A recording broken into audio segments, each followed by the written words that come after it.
জানেন তো, বাঙালির স্বভাব হচ্ছে বাড়ির কাছের মানুষটাকে আমরা পাত্তাই দিতে চাই না।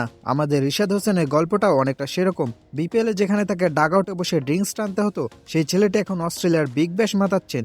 ভাবা যায়, যেখানে বাঘা বাঘা ব্যাটাররা স্পিনের ভেলকিতে কুপকাত হচ্ছে, সেখানে হোবার্ট হারিকেন্সের জার্সিতে আমাদের রিশাদ এখন ডার্লিং অব অস্ট্রেলিয়া।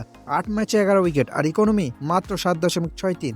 অস্ট্রেলিয়ান কন্ডিশনে একজন লেগ স্পিনের জন্য এটা স্রেফ অসাধারণ নয়, রীতিমতো অতিমানবীয়। আচ্ছা ভাবুন তো, আপনি মাঠে খেলছেন আর গ্যালারি থেকে ব্রেটলি বা স্টিভ স্মিথের মতো কিংবদন্তিরা আপনার জন্য তালি বাজাচ্ছে। স্বপ্নের মতো লাগছে না? রিশাদের জন্য এটাই এখন বাস্তব। ব্রেটলি তো সরাসরি প্রশংসা করেছেন রিশাদের সাহস আর স্কিলের।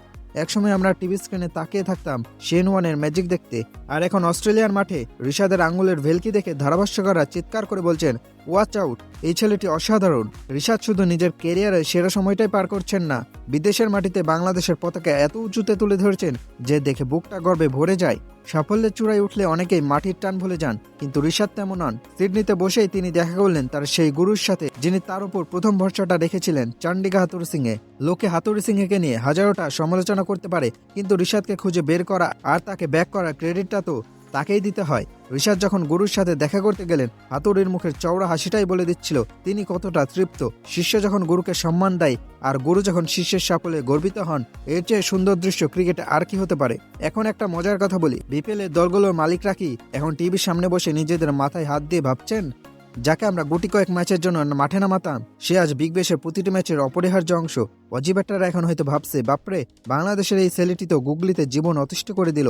রিশাদ প্রমাণ করেছেন, লেগ স্পিনারদের শুধু প্রতিভা থাকলেই হয় না, কপালে একটু আস্থার চিটেও লাগে। হোবার্ট হারিকেন্স তাকে সেই আস্থাটা দিয়েছে, আর রিশাদ তার প্রতিদান দিচ্ছেন ২ হাত ভরে।